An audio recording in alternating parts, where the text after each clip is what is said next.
वृत्रासुर का उद्धार करने के पश्चात अनेक प्रकार की लीलाएं,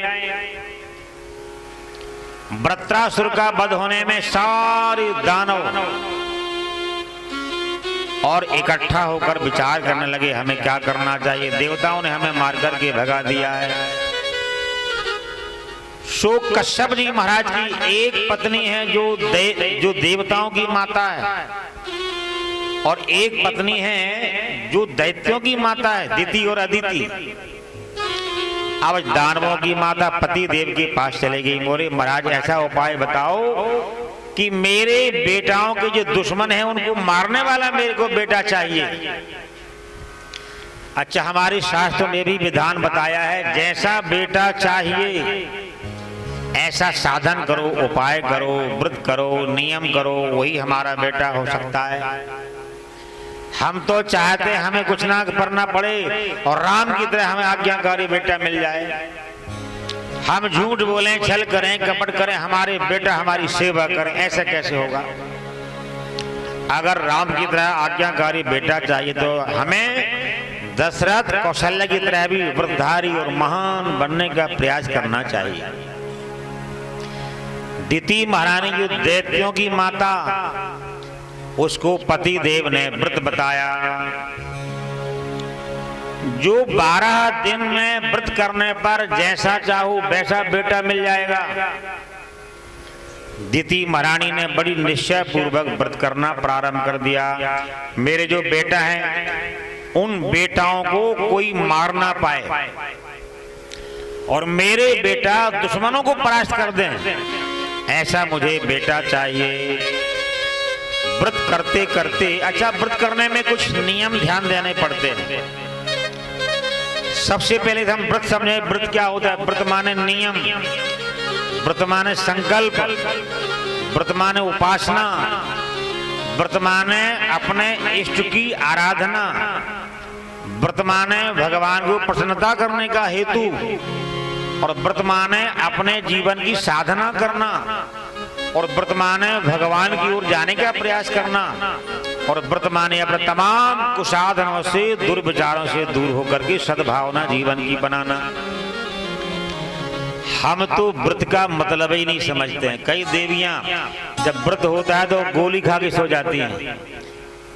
दिन भर ना उठेंगी, ना लंगर बनाना पड़ेगा और ना भांडा मलना पड़ेगा। अब बेचारी बूढ़ी सास है, वो लंगर बनाएगी, भांडे मलेगी, तो व्रत का फल क्या मिलेगा। व्रत करने के एक दिन पहले सामान ला के रख लेंगी, गजरेला, बादाम, काजू, छुहारे।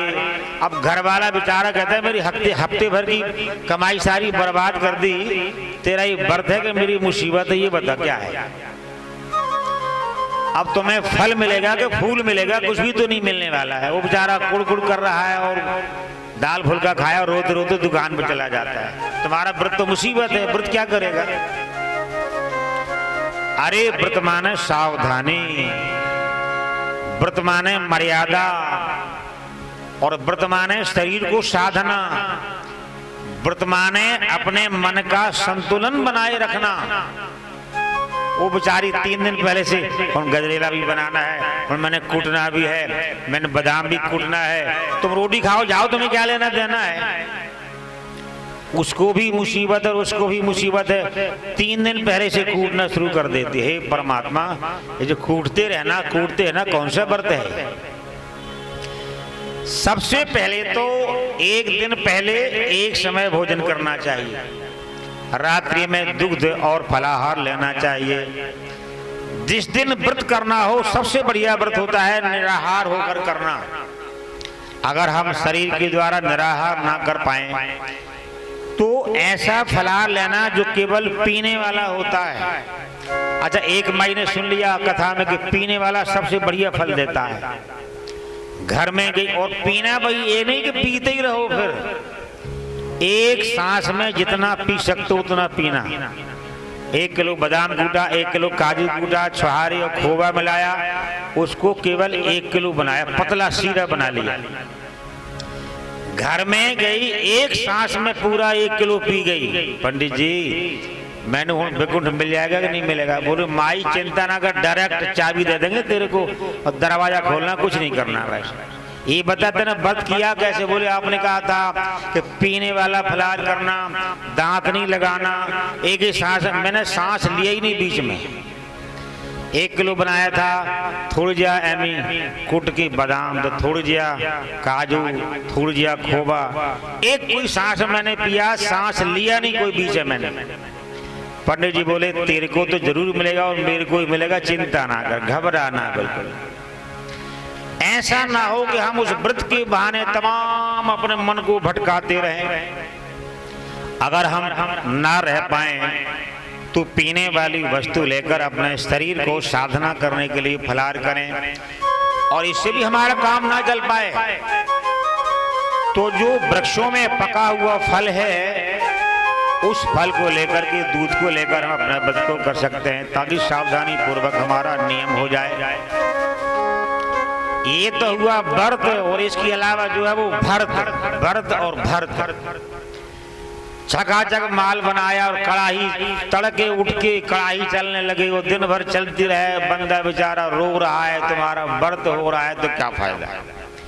उधर सास परेशान है कि इसका लंगर बनाने का मन नहीं है, व्रत कर लिया है, तो घर सारा तहस नहस हो, तो ये सब व्रत करने का फायदा क्या है।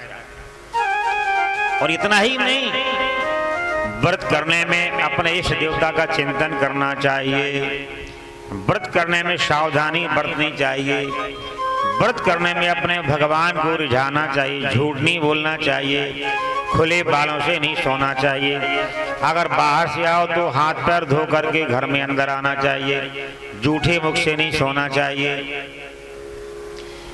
दिति महारानी झूठे मुख से खुले बालों से सो गई तो महाराज इंद्र ने उसके मुख में प्रवेश किया और गर्भ में बालक के तलवार से 60 टुकड़े कर दिए,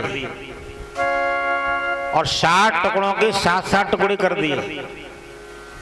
जब 49 टुकड़ों में वो पैदा हुए तो दिति समझ गई कि इंद्र का काम है। अरे बेटा तूने ये क्या किया? तो इंद्र ने कहा माता जी आप भी तो हमारे भाइयों को मारने के लिए उपाय कर रही थी, तो मैंने उपाय तो करना था। तो कश्यप जी ने वरदान दिया था अगर व्रत को बिगाड़ लोगी तो तुम्हारे बालक देवताओं के भाई बन जाएंगे, अगर तुम्हारा व्रत बढ़िया हो गया तो तुम्हारा बालक देवताओं को मारने वाला होगा। आज 49 मर्द गणों का देवताओं के साथ पूजन होता है, जैसे नवग्रहों का देवताओं का पूजन होता है, इसी प्रकार 49 मर्द गणों का भी पूजन होता है। श्री राजोवाह, राजा ने कहा महाराज एक कृपा करके बताएं कि भगवान भक्तों का उद्धार करते हैं, देवताओं का उद्धार करते हैं, लेकिन दानवों का उद्धार कैसे होता है? तो महाराज सुखदेव जी बोले भगवान तो दानव मानव पशु पक्षी जीव जंतु सबका उद्धार करने वाले हैं, जो मार्ग पर आता है भगवान उस सबका उद्धार कर देते हैं। हम तो उद्धार चाहते नहीं है, इसीलिए उद्धार हमसे दूर दूर रहता है। कैसे महाराज? श्री शुकोवाच,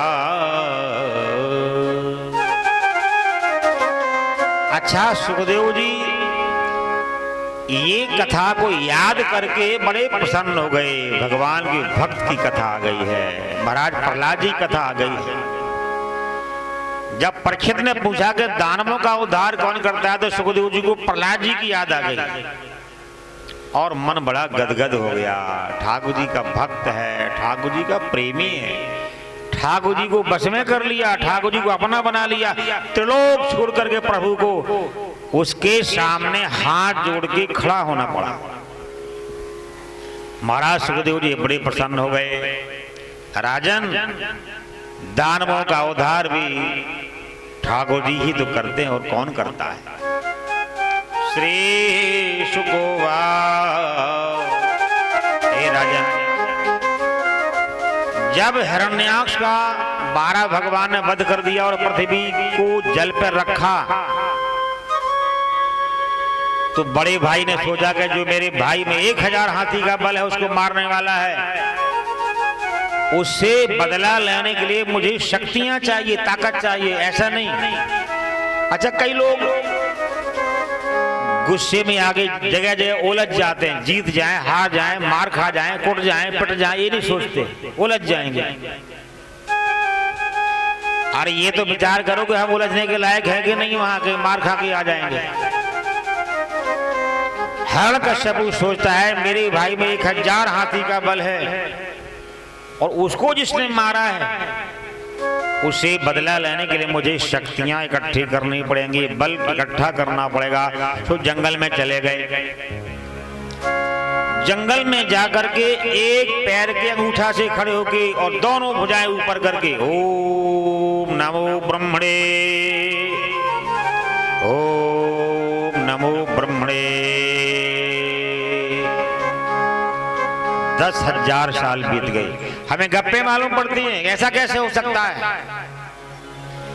क्योंकि हमारे अंदर निष्ठा नहीं है, विश्वास नहीं है, बल नहीं है, आसक्ति नहीं है और हमारी अंदर उम्र नहीं है, आयु हमारी नहीं है, इसलिए हमें विश्वास नहीं उतारे। एक ऐसे लिखा है, बेमतलब का लिखा है। पलकें जमीन तक आ गई,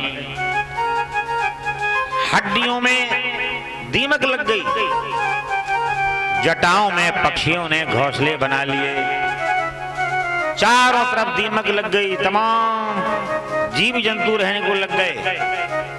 ओम नमो ब्रह्मणे।